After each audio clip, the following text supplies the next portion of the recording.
Forte abraço a você que me acompanha aqui no Juninho Fonseca de Olho no Lance, a melhor análise do jogo.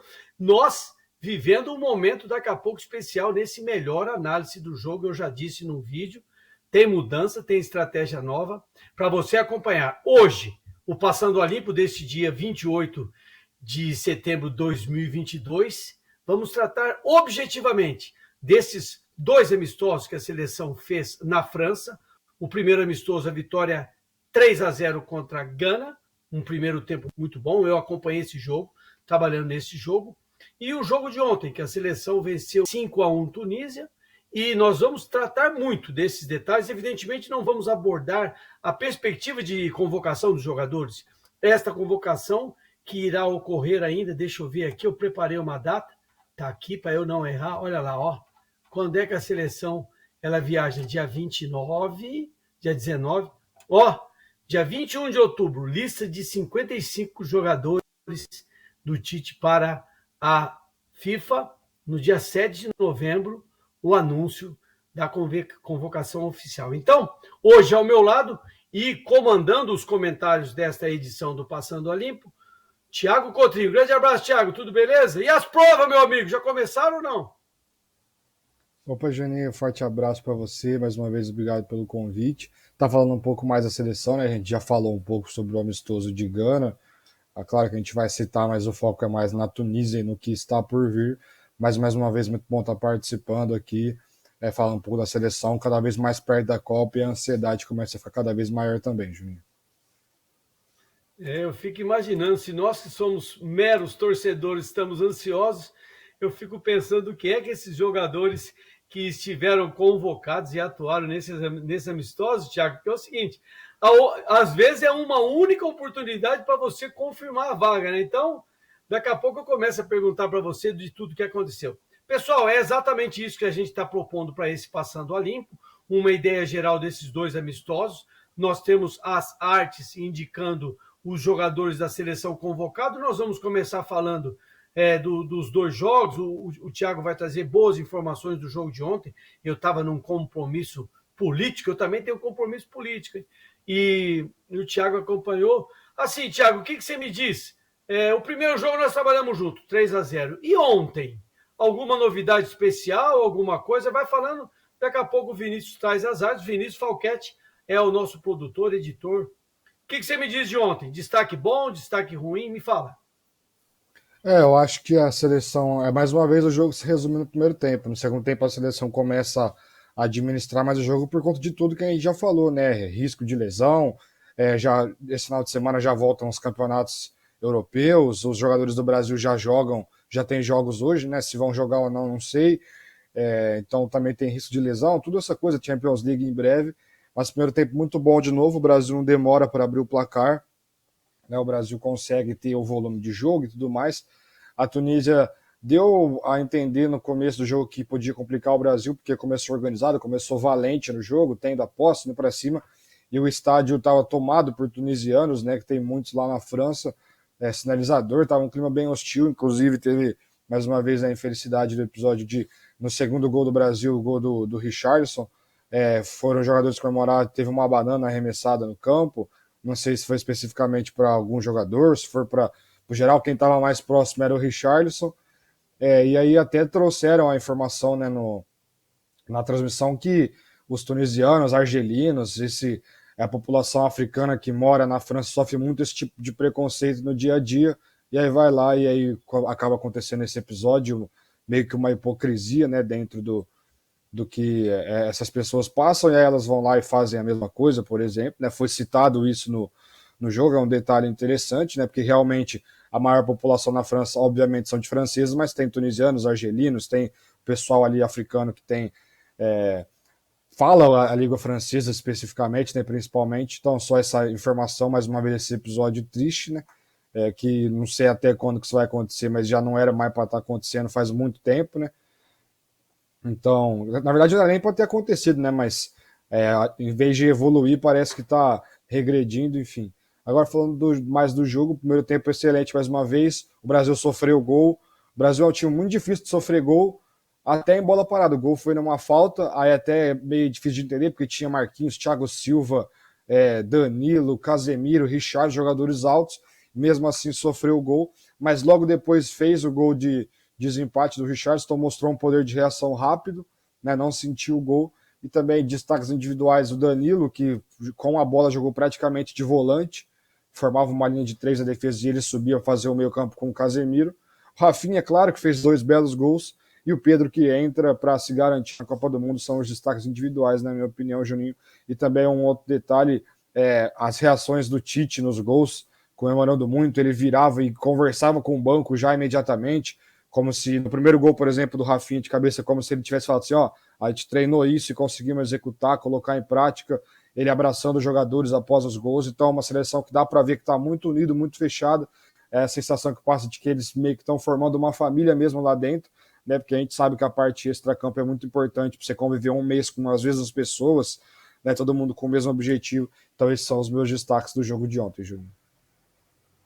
É muito legal, viu? Muito legal, porque você fez uma observação, Thiago, que ela é importante e se faz presente na seleção brasileira, é a participação e a energia que o treinador da seleção indica para os seus comandantes, incluindo entre os seus comandantes os que trabalham ao lado do Tite, né? Porque o cara veja, puxa vida, comemorar um gol num jogo amistoso, contra um adversário que não está naquele patamarzão que nós conhecemos, o adversário não é um adversário número 1, também não vamos dizer que é um adversário número 3, porque as duas seleções estão em Copa do Mundo, então seríamos um adversário número 2. A comemoração do Tite, Thiago, você observou bem, esta energia tem que ser lançada às pessoas envolvidas com isso, porque quando nós falamos em Copa do Mundo, não se interessa, entre aspas, por quem você vai passar. Você vai ter que passar por 7 concorrentes, inicialmente por 3 ou por 2, né? Porque 2 classificam. Então, assim, eu achei esse destaque que você trouxe dessa energia do Tite muito importante. Eu estive uma vez no Corinthians, me receberam para fazer um tipo de um estágio, e nesse estágio era pós-jogo, o Tite levou os jogadores e a comissão técnica para mostrar por que ganhou. Isso aí que você falou, que o Tite deu a impressão de ter dito, vamos fazer isso, e essa dica foi realizada e virou gol, é uma observação sua muito pertinente, porque afinal de contas, nós não podemos imaginar que todos os gols saiam por acidente. Não tem essa. Sim, às vezes os gols saem por acidente, porque a bola espirra em algum lugar, mas quase sempre em gols tem um momento que desequilibra, um momento que faz com que as ações do time que está em busca do gol sejam mais rápidas, antecipando o que irá acontecer com a defesa. Então, parabéns pela sua observação com relação a este jogo. Eu quero fazer uma pergunta para você, Thiago, uma pergunta de duas em uma. Os 2 amistosos confirmaram um maior número de jogadores ou excluíram alguns jogadores? Esses 26 aí estão dentro? Eu acho que ainda tem algumas vagas em abertos. Pegar, por exemplo, eu acho que pode ser acabado o ciclo do Firmino na seleção, ele que nem entrou, mas é um jogador já de idade, que dificilmente vai seguir na próxima geração, já que nós temos atacantes muito jovens ainda. O Pedro, o Tite tinha dito antes do jogo que ele já tinha o diagnóstico do Pedro, e que talvez ele nem utilizasse o Pedro. Muita gente falou que isso estava descartando o Pedro, para mim ele estava garantindo o Pedro na Copa, falando isso, que ele já tinha o diagnóstico, então talvez nem precisasse utilizar o Pedro como teste. Para mim essa frase já meio que garante o Pedro, que entrou, se movimentou bem, finalizou, inclusive fez gol, então para mim o Pedro se garantiu também. Aí tem os nomes Coutinho e Gabriel Jesus, que são convocados regularmente e não foram convocados, que na minha opinião foi porque já são testados pelo Tite, o Tite já conhece, então eu acho que ainda Fala tem de novo, Felipe Coutinho e o Gabriel Jesus. Tá, você está dentro, você está incluindo ele 25 e 26, vamos dizer. Eu acho que os dois devem ser convocados. O Coutinho vive um bom momento, mas ele foi o destaque individual para mim na última Copa. Ele é um cara que tem o diferencial do chute de média e longa distância, que de repente num jogo tá brigado, que está sem espaço, pode fazer a diferença.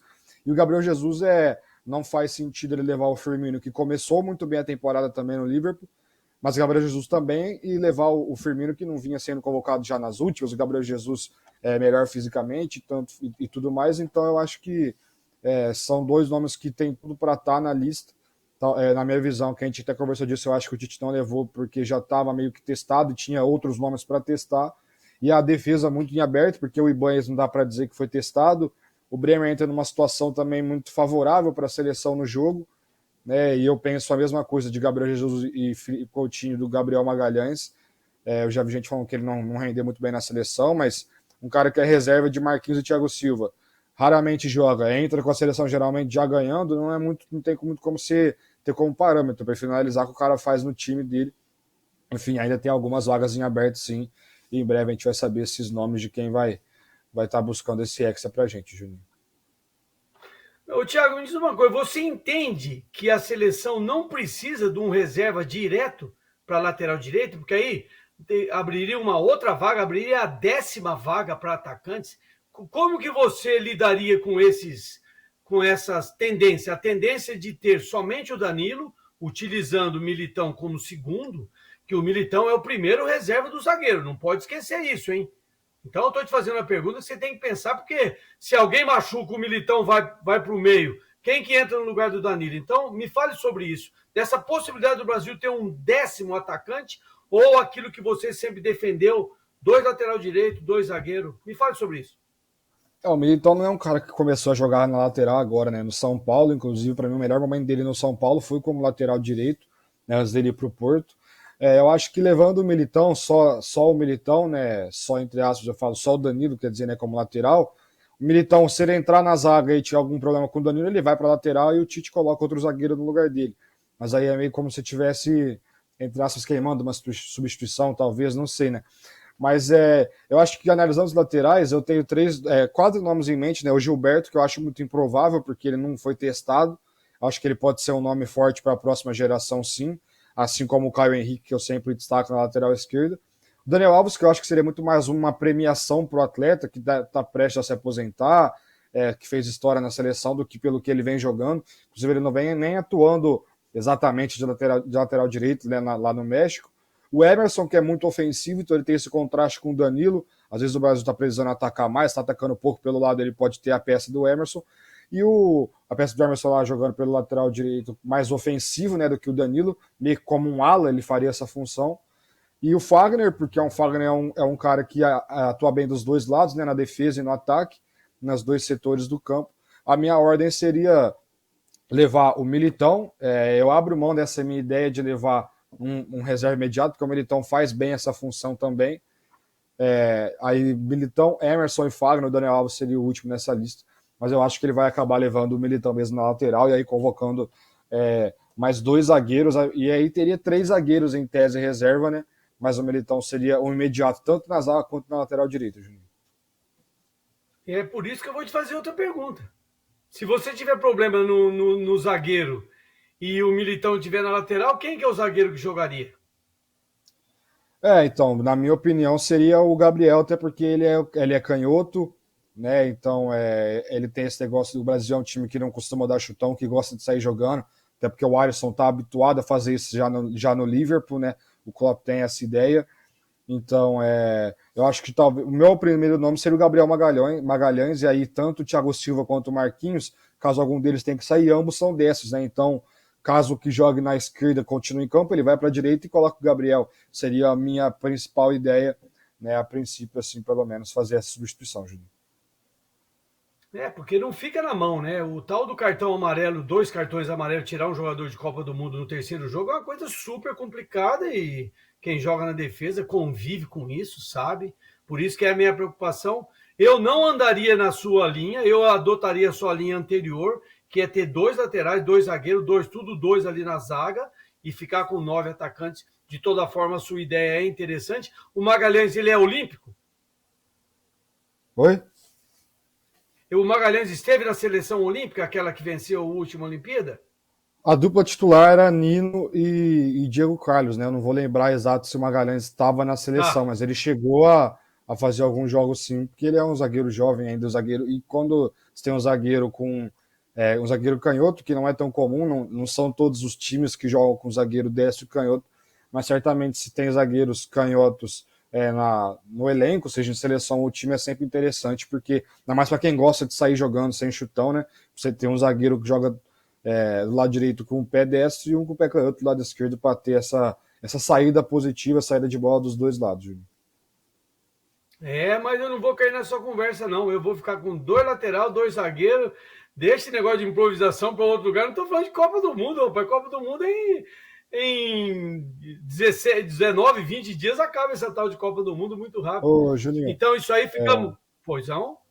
Eu disse que o Emerson seria o primeiro nome das laterais, pensando no que em que ele joga na Europa e tudo mais. Só que o Fagner, na minha opinião, ele seria mais faria mais sentido para mim do que o Emerson, porque o Emerson, quando foi testado, não foi tão bem, chegou a ser expulso lá no Equador. O Tite já conhece o Fagner. O Fagner, em 2018, fez uma Copa correta, na minha visão. Ele fez simples, fez o objetivo dele, fez o básico ali. Teve um pouco mais de dificuldade contra a Bélgica, mas foi assim com todos os atletas. Então eu acho que talvez pelo Fagner ter esse trabalho com o Tite, não só na seleção, mas também no Corinthians, eu acho que o Fagner pode fazer mais sentido do que o Emerson, porque o Fagner atua bem nos dois setores, não que o Emerson seja um marcador ruim, mas o forte do jogo do Emerson é a parte ofensiva. Eu gostei dessa ideia aí, cara. Eu vou te falar, Thiago.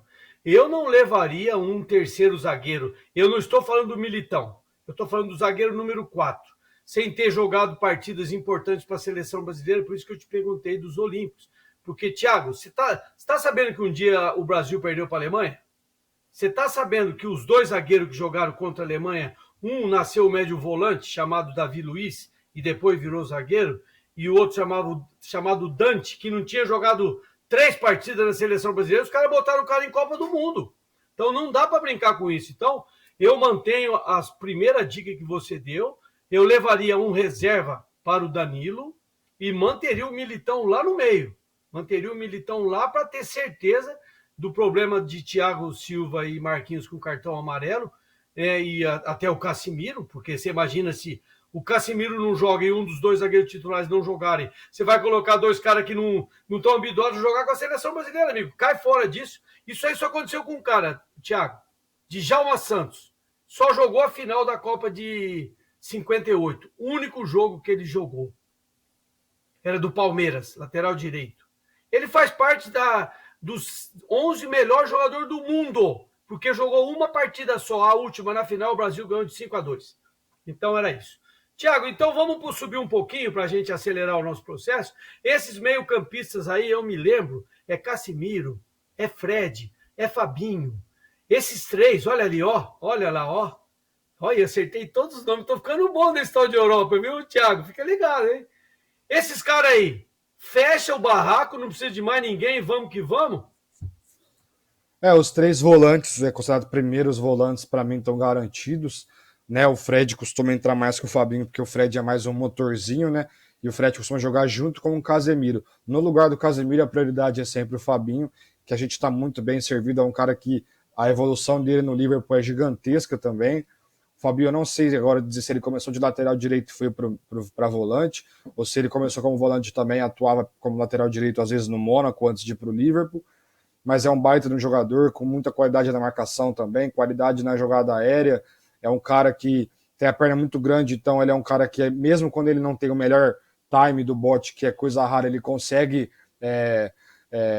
dar uma continuidade na jogada, porque ele tem a perna grande e um bom posicionamento, então ele consegue alcançar a bola, sempre em situações difíceis, situações de contra-ataque, que é uma coisa que o Liverpool sofre muito, por jogar numa linha muito alta. O Fabinho é sempre importante, porque ele se posiciona bem, ele não é tão rápido, só que ele sabe usar o tamanho da perna dele, o tamanho do corpo dele, não é tão forte fisicamente, mas é um cara difícil de se derrubar também, né? Tem boa qualidade de passe. O Fred é um motorzinho, faz primeiro volante, faz segundo volante. Eu particularmente acho que o Fred taticamente entrega demais, tecnicamente não é o mais brilhante, isso eu concordo, mas criticar o Fred, falar que ele é um jogador ruim, que não sei o quê, para mim quem fala isso é porque não acompanha a Premier League. O que o Fred fazia, ele carregava o piano para o Pogba, na minha visão, no Manchester United, e o Pogba mesmo assim não conseguia se destacar igual ele se destaca na seleção francesa.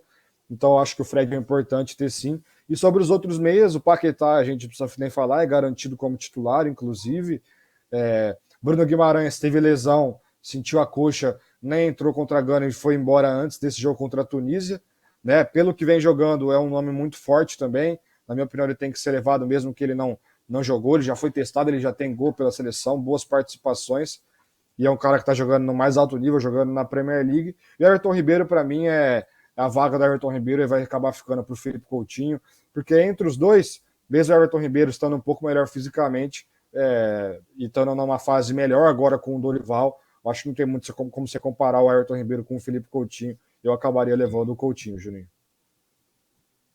O Vinícius, coloca outra arte para a gente andar nesse lado, que esses aí tá fechado, eu também concordo plenamente. Bruno Guimarães, Everton Ribeiro e Lucas Paquetá, você está colocando em dúvidas o Everton Ribeiro frente ao Coutinho, né? Em função da perspectiva do Coutinho já ser maduro, já na última vez que ele foi convocado mandou bem. Então, você tem uma troca direta aí, Thiago? Eu acho que pensando ambos seriam reserva, né? Dificilmente o Coutinho, caso convocado, seria titular. Seria ou o Paquetá mesmo, ou o próprio. Inclusive, quem pode fazer essa função é o próprio Neymar. Né? Mas eu vejo mais potencial para o Coutinho entrar e mudar o jogo do que o Everton Ribeiro, Juninho.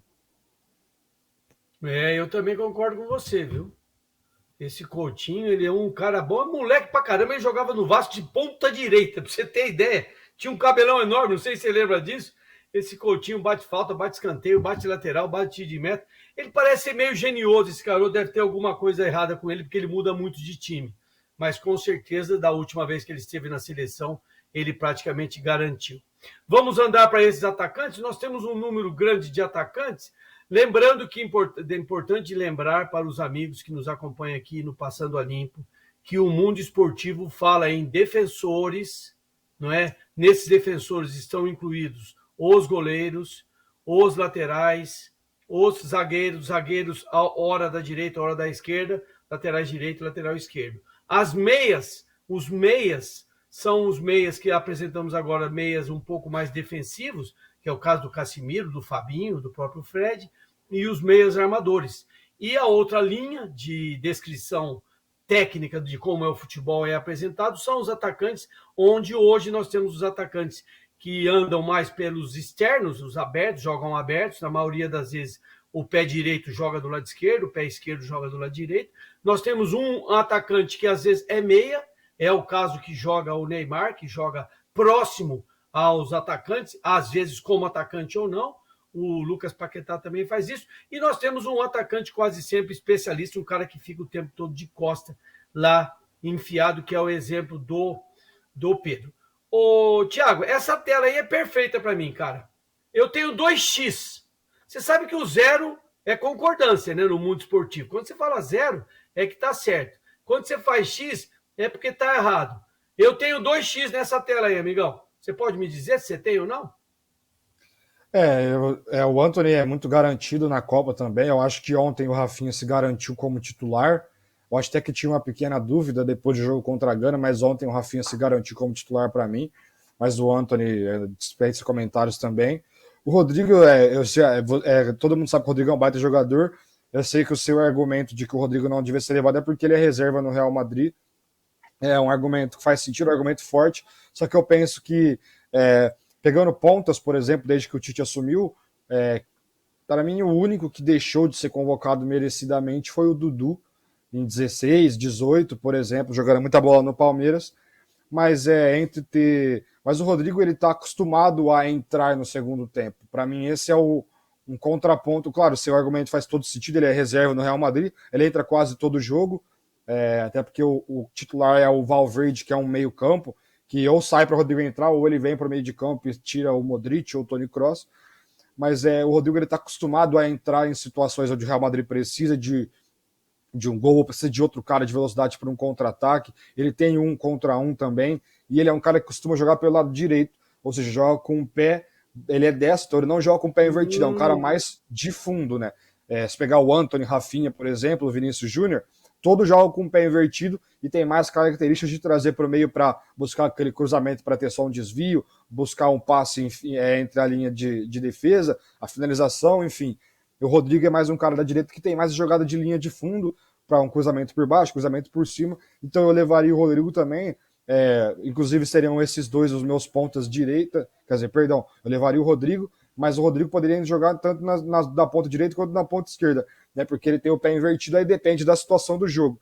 Porque, como eu já disse, para mim, o Vinícius Júnior é titular da seleção, né, com o Paquetá fazendo o segundo volante. Daí eu teria Antony e Rodrigo como pontas direita, Antony e Rafinha, perdão, e Vinícius Júnior e Rodrigo, e aí o Rodrigo podendo fazer a ponta direita, inclusive teve um momento contra a Gana que estava Antony e Rafinha, né, e aí teve um pelo lado esquerdo, e depois quando o Rafinha saiu, o Antony foi para a direita.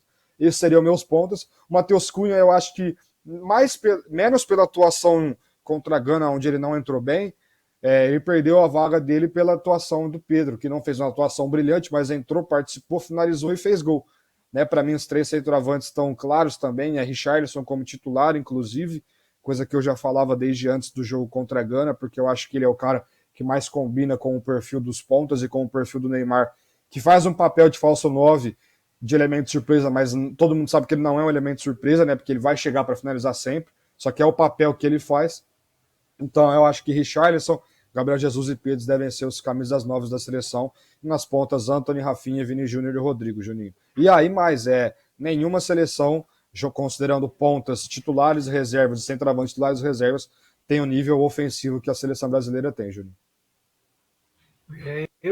Você me convenceu um pouquinho, viu? Esse negócio do Rodrigo fazer pé direito do lado direito é uma coisa do antigamente. Antigamente a gente pensava nisso, Thiago. Ó, viu, amigos do Tá Na Hora do Esporte, amigos do Passando a Limpo, do Juninho Fonseca de Olho no Lance, o cara escapa na direita e põe na casinha, o atacante tá entrando de frente, pega a bola de frente.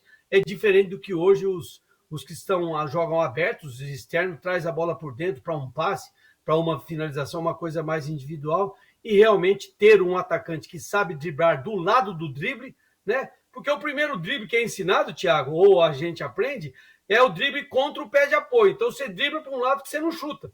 E o cara que dribla para o lado que chuta, que faz isso aqui, tira para a direita, é interessante até porque a defesa atrasa. Os defensores entram primeiro, porque percebem que o garoto vai driblar para o fundo, eles entram primeiro e pode pegar os atacantes chegando de frente, algo parecido que aconteceu no primeiro jogo, que o Richarlison finalizou uma bola por cima da trave, foi cruzada no pé dele, uma coisa muito bem elaborada. Eu continuo com a dúvida, Thiago, porque você já comentou a respeito da entrada do Gabriel Jesus, aquele garoto que eu vi jogar com 17 anos, que eu te falei, lá no campo em Campinas, campo do Guarani. O Gabriel Jesus, Thiago, vai entrar. Mas quem está saindo aí? Eu não estou vendo. O Cunha fica, o Roberto Firmino fica. Meu amigo, nós estamos fazendo uma conta errada, tem 27 ou 26? Eu acho que acaba sobrando para Matheus Cunha e Roberto Firmino. Não vou descartar o Firmino ainda, o Matheus Cunha eu já acho mais difícil, apesar de ser mais jovem que o Firmino. O Firmino já teve boas atuações com o Tite, alguns gols importantes, inclusive. Então eu acho que a briga ali está mais entre a terceira vaga. Aí eu não sei dizer se hoje o Pedro é considerado mais certo do que o Gabriel Jesus ou não, mas eu ficaria com esses três aí, Firmino e Matheus Cunha nessa ordem também. Ainda de olho, mas o Matheus Cunha já quase descartado, pelo fato de eu achar que o Firmino é mais pronto, por exemplo, caso não vá um dos três que eu disse, do que o Matheus, Juninho. Olha, eu não vou contrapor você, não, porque eu estou acostumado a sempre contrapor, mas você fez uma abordagem interessante com relação ao Firmino. Eu levaria a abordagem com relação ao futuro. Quem tem mais futuro para a seleção brasileira é o Cunha, porque o Firmino está fechando o ciclo. Entendeu, Thiago? Então eu estou te colocando isso, porque lá na comissão técnica nós temos o César Sampaio, que é uma maravilha de pessoa, que inclusive ficou agora... eu acabei de ler que ele ficou emocionado pelo fato de ter ido num local que ele fez gol para a seleção brasileira e tal. E o César Sampaio, com certeza, ele vai fazer a seguinte pergunta. Nós estamos pensando na Copa de hoje ou na outra Copa? De hoje, Firmino. Na outra Copa, Matheus. Ficaria bom assim? Eu acho que até pelo fato do Tite sair na outra Copa, sair depois dessa Copa, faria mais sentido nesse pensamento de levar o Firmino, né? Até porque o Matheus Cunha é um cara que vai estar certamente sendo muito visado para essa próxima geração. Né? O ataque do Brasil não vai ter muita mudança, porque é muito cara jovem, né? Então não vai ter muita mudança no ataque. Tirando o fato de que o Firmino deve deixar de ser convocado pela questão da idade, assim como o Thiago Silva. Não é igual, por exemplo, o Casemiro, que não tem tantos nomes. De zagueiro a gente vai ter Bremer, Ibanez, Marquinhos, Militão, entre outros nomes ainda. Centroavante também, Pedro, o próprio Gabriel, do Gabigol, né, do Flamengo, um cara jovem também. Matheus Cunha, Richarlison, Gabriel Jesus, então tem muito nome ainda. Então eu acho que nesse pensamento faria mais sentido levar o Firmino, porque ele faz mais funções, ele consegue construir demais. O próprio Klopp, treinador do Liverpool, fala que ele é um camisa 10 que joga com a 9. Né? Ele falava isso na época em que o titular era Salah, Mané e Firmino, né? Que o Firmino era menos finalizador do que Salah e Mané, apesar de ser o camisa 9. Então o Firmino ele ajuda também muito na construção, coisa que o Matheus também faz, só que eu vejo o Firmino mais preparado e também fechando o ciclo. Eu acho que o Tite é um cara que pensa muito nos atletas individualmente também, até por isso eu não descarto o Daniel Alves ainda. Ele não estaria perdendo levando o Firmino do que em vez do Matheus Cunha, por exemplo. São dois bons jogadores e tudo mais. Então eu acho que o Tite vai pensar um pouco nesse lado humano também, de falta uma vaga, eu vou levar quem? O Matheus Cunha vai continuar sendo convocado depois do Firmino, não. Já vão ser dois caras que não vão jogar tanto, né? Porque tem Richarlison, Gabriel Jesus, Pedro, enfim. Então eu acho que talvez vale levar o Firmino se pensar nesse sentido, caso sobre uma vaga para centroavante nessa convocação de 26, Juninho. Então, caminhando para o final, eu vou levar uma metáfora para você que veio na minha cabeça agora. O culpado de tudo isso que está acontecendo de Roberto Firmino, aquele que bate na bola e vira para lá, não deve fazer isso, não deveria fazer.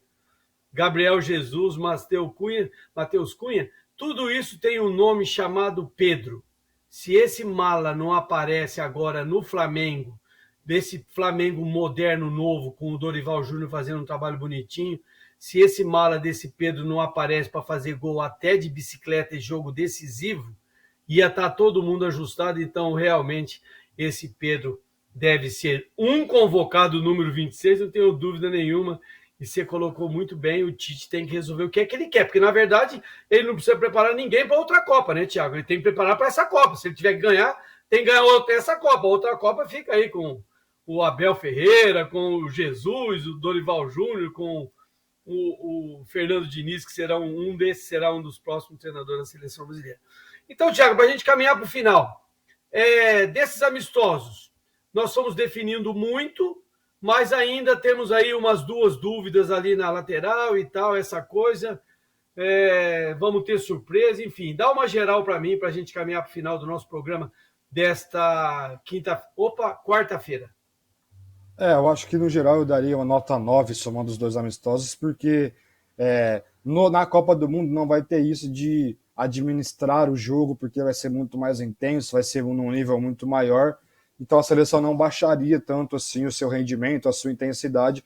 Então, analisando os primeiros tempos, que aí não tem como chegar num nível de intensidade baixa e tudo mais, eu acho que a seleção tem uma atuação de nível 9, duas atuações muito boas, com destaques individuais, coletivos.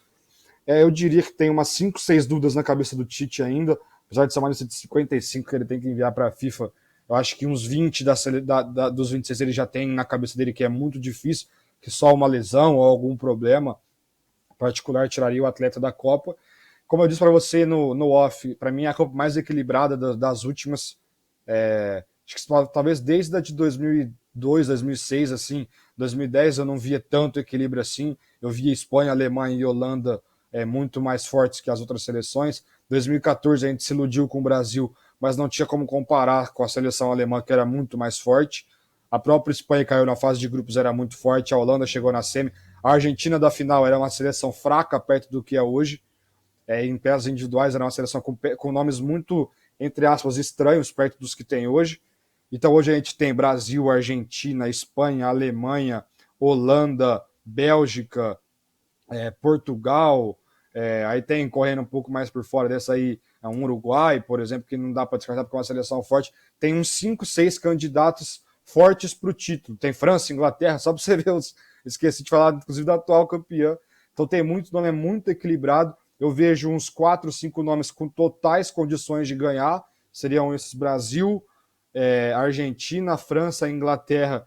E aí eu coloco Espanha e Alemanha no mesmo patamar, mas Uruguai, Holanda, Bélgica, Portugal. Então é muita seleção forte, vai ser muito equilibrada. E eu vejo o Brasil completamente pronto para enfrentar qualquer seleção e qualquer situação dentro da Copa. Não só o Brasil, claro. Algumas seleções eu vejo completamente prontas para qualquer situação também. Mas como eu estou analisando o Brasil, e mais perto da Copa eu vou falar mais das outras seleções também, eu vejo o Brasil completamente preparado, Juninho.